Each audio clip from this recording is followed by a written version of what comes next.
They say you can't miss what you never had. But I spent 18 years trying to earn love that was never mine to begin with. And when I finally stopped trying, everything changed. Welcome to the Last Lesson channel. If you're new here, subscribe for more real stories about heartbreak, healing, and the lessons life forces us to learn. Let's begin. I don't remember the exact moment I realized I was invisible. It wasn't dramatic. There was no single event, no explosive argument that made everything clear. It was quieter than that, more insidious, like watching the sun set so slowly you don't notice the darkness until you're already sitting in it. I was 7 when my sister Emma was born. I remember my parents bringing her home from the hospital, this tiny bundle wrapped in pink blankets, and I remember thinking she was the most beautiful thing I'd ever seen. I was so excited to be a big sister. I'd helped pick out her nursery colors. I'd practiced holding baby dolls, so I'd know exactly how to support her head. I'd even made her a welcome home card with glitter glue and stickers. My mom cried when she saw it. Happy tears, I thought. Looking back now, I wonder if some part of her already knew. If she could see the future version of me, the one standing here at 21, telling you this story, and felt guilty for what was coming. Those first few years, I loved my role. I was the helpful one, the responsible one. When Emma cried at night, I'd tiptoe into her room and sing to her before my parents even woke up. When she started walking, I was the one holding her hands, cheering for every wobbly step. When she said her first word, "da-da," of course, I clapped the loudest. I didn't realize I was auditioning for a part I'd already lost. The shift happened gradually. Emma was a colicky baby, then a difficult toddler, then a child who needed extra attention. That's what my parents always said. Emma needs a little more right now. Emma's going through something. Emma's sensitive. And I was what? Not sensitive? Not going through anything? I learned early that the squeaky will gets the oil. Emma squeaked. I stayed silent. When I brought home straight A's in 3rd grade, my dad glanced at my report card, said, "Good job, sweetheart," and went back to helping Emma with her kindergarten homework. She'd gotten a smiley face sticker for learning her colors. He acted like she'd won a Nobel Prize. When I made the honor roll in middle school, my mom put the certificate on the fridge.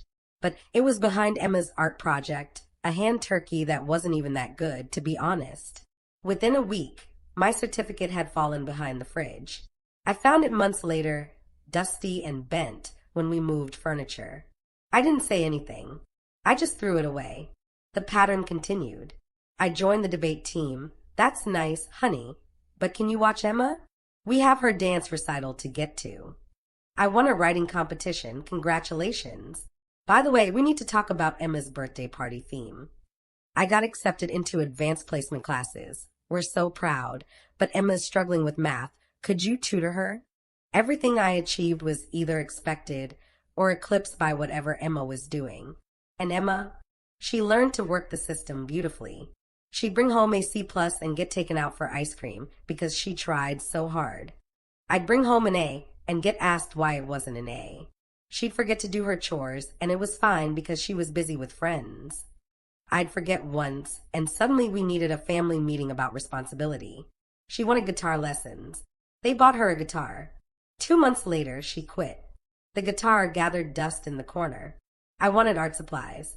We just spent money on Emma's guitar, maybe next month. Next month never came. I bought my own supplies with babysitting money.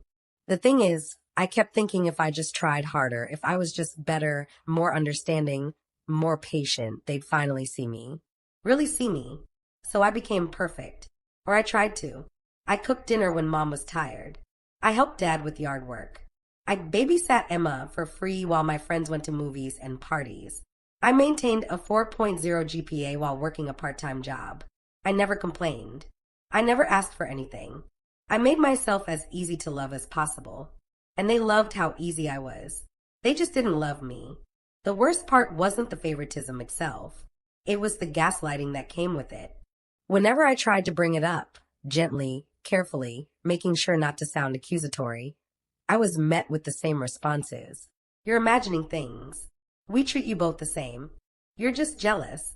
That word, jealous, it became their favorite weapon. I wasn't jealous of Emma. How could I be jealous of someone I'd helped raise? Someone I'd protected and defended and loved despite everything?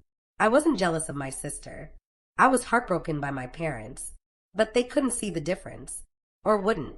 My 18th birthday was the breaking point, or it should have been. I'd mentioned it a few times in the weeks leading up to it. Nothing demanding, just casual reminders. My birthday's coming up, that kind of thing. My mom would smile and nod. My dad would say, "We know, sweetheart." The day arrived. I woke up with this stupid, hopeful feeling in my chest. Maybe this year would be different. Maybe they'd plan something. Maybe nothing. My mom made breakfast, but it was Emma's favorite. Chocolate chip pancakes. Not my favorite, which was French toast with strawberries. Emma complained about something. I don't even remember what. And the whole breakfast was spent managing her mood. No one said happy birthday. I waited all day. Maybe they were planning a surprise. Maybe they were just waiting for dinner. Maybe. Dinner came. Mom had made pot roast. I'm vegetarian. Have been since I was 16. Still, no one said happy birthday. At 8 p.m., my mom suddenly gasped. "Oh, honey, was your birthday this week?" "This week." "It's today," I said quietly. She looked horrified. For about 5 seconds. Then, "Oh, sweetie, I'm so sorry. We've just been so busy planning Emma's quinceanera. It completely slipped my mind." Emma's 15th birthday party. 3 months away. They'd been planning it for weeks. Color schemes, venues, dress shopping, catering menus. I'd heard about nothing else. But my 18th birthday, the one that actually mattered legally, symbolically, had slipped her mind. My dad offered to order pizza. "We can celebrate this weekend," he said, already pulling out his phone to look at Emma's party venue options. I said okay. I always said okay. But something inside me didn't say okay. Something inside me finally, quietly, broke. I went to my room and cried. Not loud, dramatic sobs. Just silent tears that wouldn't stop. And I realized I'd been crying these same tears for years. I'd just gotten good at hiding them. That night, lying in bed in the dark, I made a decision. I was done trying to earn love from people who'd already decided I wasn't worth it. I didn't know it yet, but everything was about to change. The perfect family they'd built on my silence, it was about to crumble. But first I had to find my voice. And when I finally did, they weren't ready for what I had to say. There's a special kind of pain that comes from speaking your truth to people who've spent years convincing you that your truth doesn't matter. I was about to learn that lesson firsthand. I turned 19 in September. This time, I didn't remind anyone. I didn't drop hints. I didn't wake up with hopeful expectations. I went to class, worked my shift at the campus bookstore, came home, and microwaved leftover pasta. Alone in my dorm room, I ate cake for one from the grocery store bakery section and watched Netflix. It was the best birthday I'd had in years, because I'd finally stopped waiting for them to care. That's the thing about expectations. They're just premeditated disappointments. Once I let go of expecting anything from my parents, something shifted inside me. Not bitterness, exactly. More like clarity. I started seeing patterns I'd been too close to notice before. Like how my mom would call me 3 times a week, but never to ask how I was doing. It was always about Emma. "Your sister needs help with her college applications. Emma's fighting with her boyfriend. Can you talk to her? Do you think Emma would look better in blue or green for her senior photos?" I was still the helper, the fixer, the supporting character in Emma's story. But now I was paying my own tuition through loans and part-time jobs. Now I was living 2 hours away in a tiny dorm room with a roommate who microwaved fish. Now I was building a life that they had no part in, and they still expected me to drop everything for them. For her. The breaking point came in November, right before Thanksgiving. My parents called a family dinner. They didn't ask if I could make it. They told me to come home that weekend. "It's important," my mom said. "We need to discuss something as a family." I should have known. I drove home that Friday after my last class, sitting in traffic for 3 hours, stress-eating gas station snacks, and listening to true crime podcasts to calm my nerves. Something about hearing about other people's dysfunctional situations made mine feel slightly more manageable. When I walked into the house, the smell of my mom's cooking hit me immediately.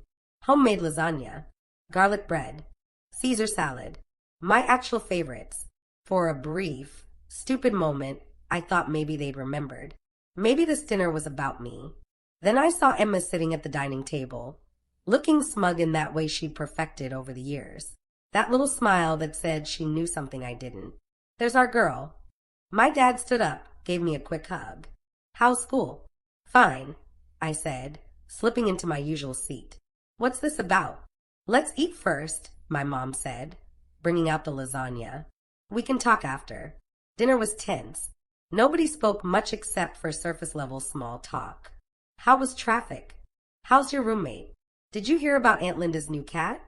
Emma kept checking her phone under the table and giggling. My parents kept exchanging looks, and I kept eating mechanically, waiting for whatever bomb was about to drop. After dessert, store-bought tiramisu. Not even the good kind. My dad cleared his throat.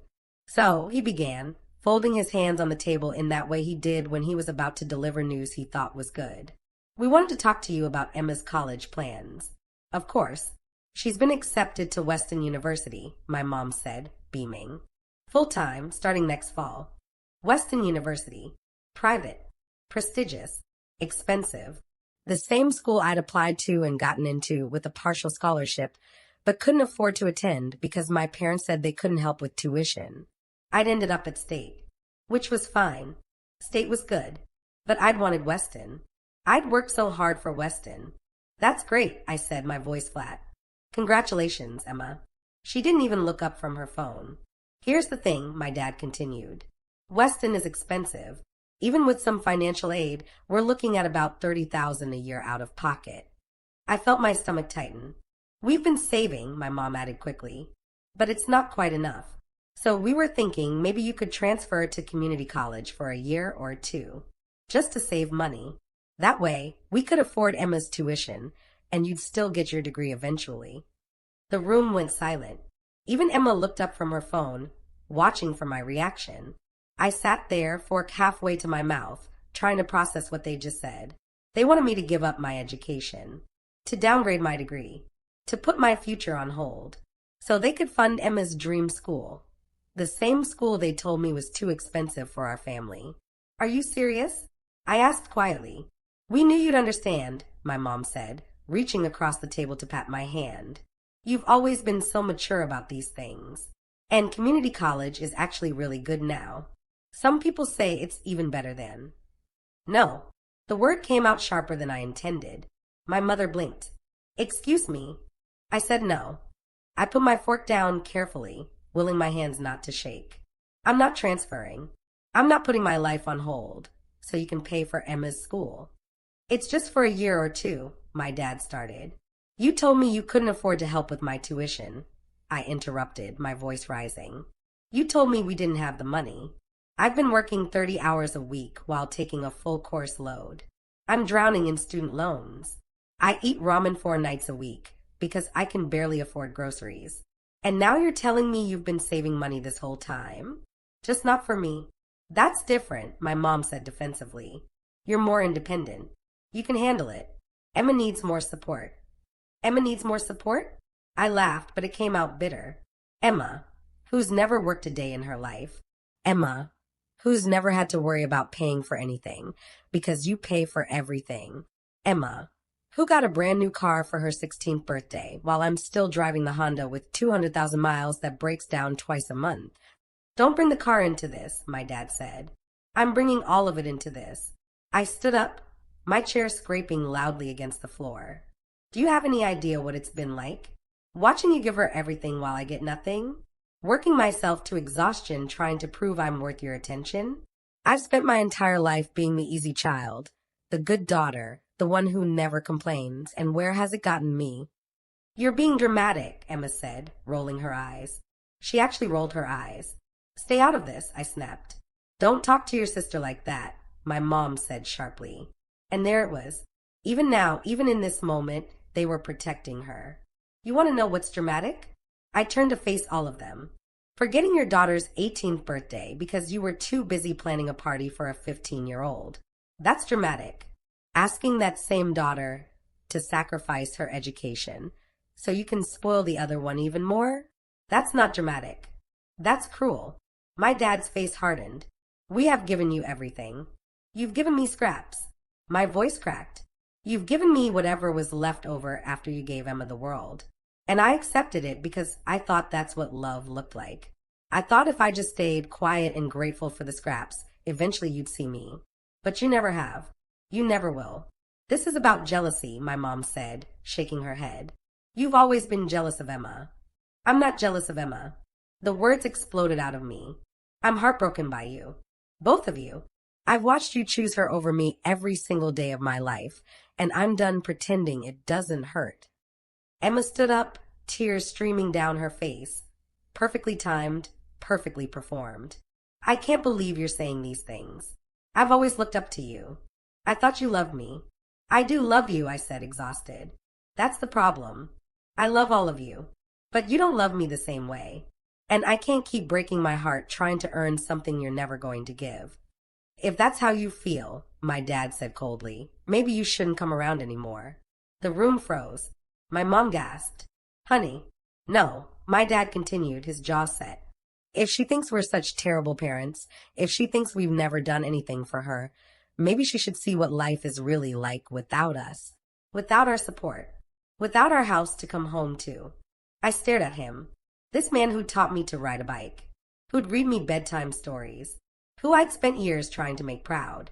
He was choosing her. Again. Still. Always. Fine, I whispered. I grabbed my keys and walked out. No coat. No purse. Just me and my car keys and the sound of my mother calling my name. I didn't look back. As I drove away, my phone started buzzing. Messages. Calls.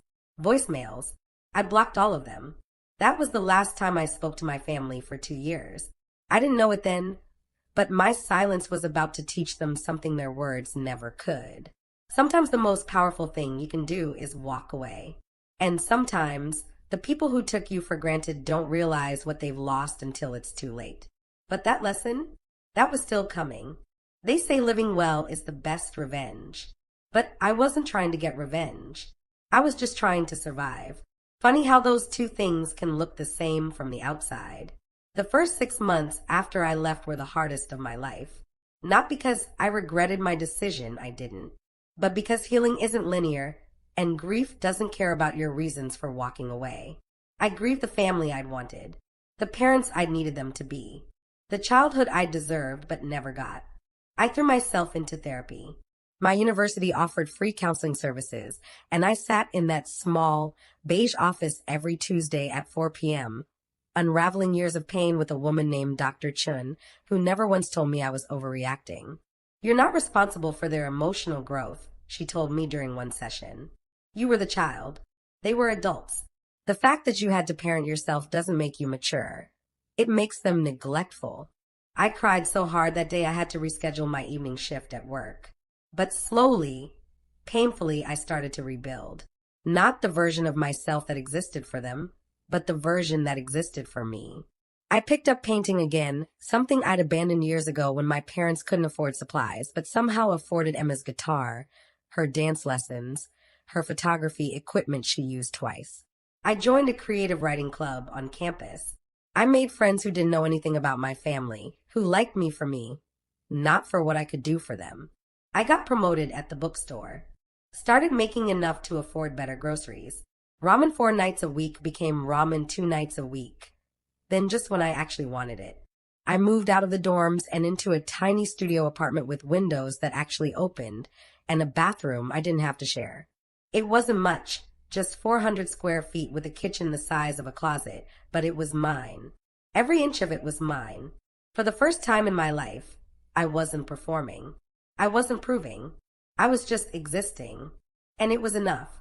My parents tried reaching out those first few months. Voicemails that started angry. You owe us an apology, then shifted to guilt. How can you do this to your mother? Then landed on bargaining. Let's just talk. We can work this out. I didn't respond to any of them. Emma sent messages too. Long, rambling texts about how I'd ruined Thanksgiving, how Mom was crying all the time, how Dad was so disappointed in me. You're tearing this family apart, she wrote. All because you can't be happy for me. I blocked her number. The silence was terrifying at first. Then it was peaceful. Then empowering. I wasn't their emotional support system anymore.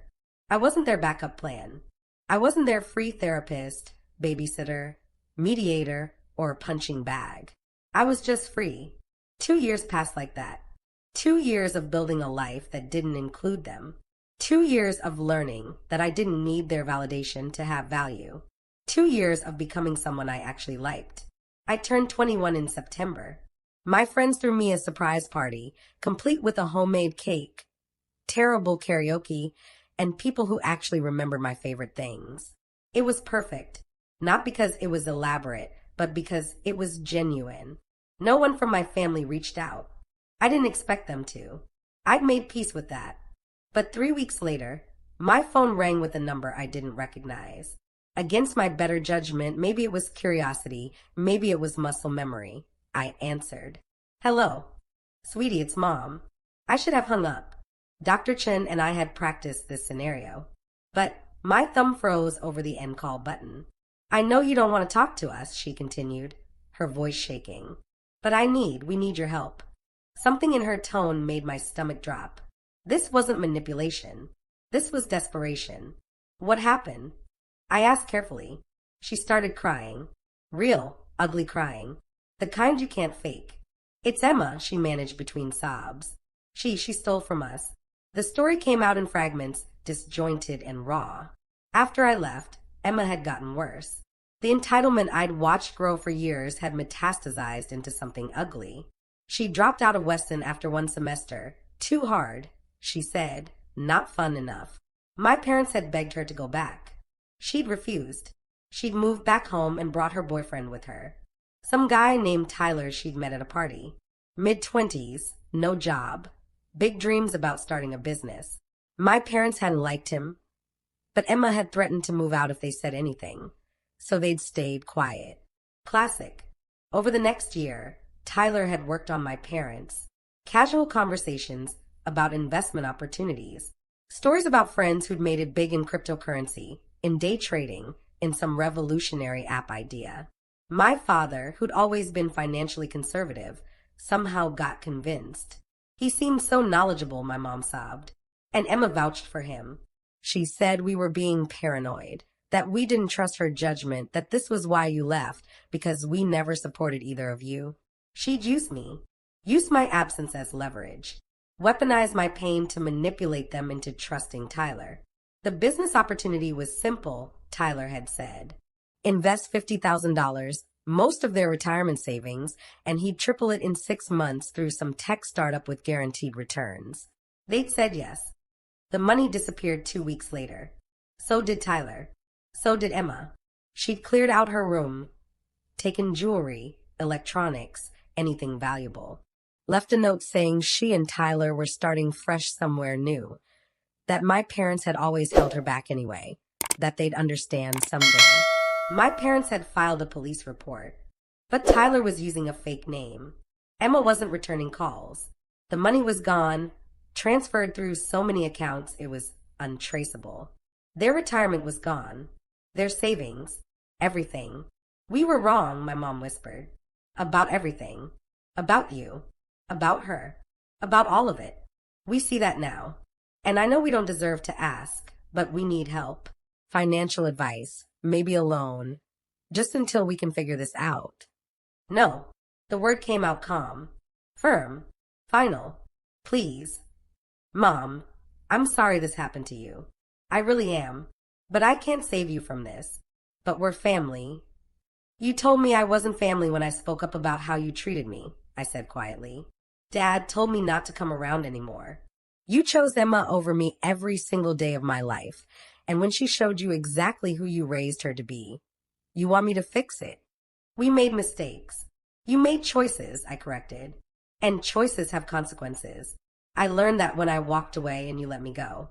Now you're learning it too. I could hear my dad in the background, asking who I was talking to. I'll help you with one thing, I said.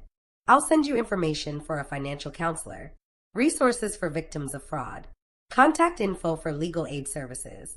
But I'm not giving you money. I'm not moving back home to take care of you. I'm not going to be your safety net when the daughter you chose destroyed everything. How can you be so cold? My mom asked, her voice breaking. I'm not cold, I said softly. I'm boundaried. There's a difference. You taught me that love means sacrifice, that the good child is the one who gives everything and asks for nothing. Well, I sacrificed enough. Now it's your turn to figure things out on your own. Please. I hope you find Emma, I interrupted gently. I hope you get your money back. I hope you rebuild. But I hope you do it while understanding that some of us learned to survive without you a long time ago. I hung up before she could respond. My hands were shaking. My heart was racing. But I didn't feel guilty. I felt free. I kept my word. I emailed them resources, legitimate ones, helpful ones. I even checked in once a month through text. Cordial, brief, boundaried. Are you okay? Do you need more resource information? Have you heard from Emma? They responded, appreciative but distant. They never asked how I was doing. They never apologized for the specific ways they'd hurt me. They were sorry they got caught trusting the wrong daughter, but they weren't sorry for making me the wrong daughter to begin with, and I made peace with that. If you've made it this far, thank you for listening to my story. Please subscribe to The Last Lesson for more stories about heartbreak, healing, and finding yourself after betrayal. Drop a comment if this resonated with you. You're not alone. Emma came back 6 months later. Tyler had left her stranded in another state with nothing. She was broke, homeless, desperate. My parents took her back. Of course they did. I didn't judge them for it. That's their choice, their lesson to learn. But I didn't come back. Not to save them. Not to forgive prematurely. Not to pretend everything was fine. I visit twice a year now. Holidays, usually. The conversations are surface level. Pleasant. Sad in their shallowness. They know they lost me. Not to anger. Not to revenge. Just to the simple fact that I built a life without them, and it turns out I don't need them in it anymore. The real revenge wasn't watching them suffer. It was realizing I could thrive without their approval. They wanted me back when they needed me. I wanted them when I needed to be loved. We both learned too late that some chances don't come twice. If this story touched you, please subscribe, like, and share it with someone who needs to hear it. Comment below with your own story. This is a safe space. Thank you for being here. Until next time, remember, the best lesson life teaches is that you don't need everyone's love to know you're worthy of it.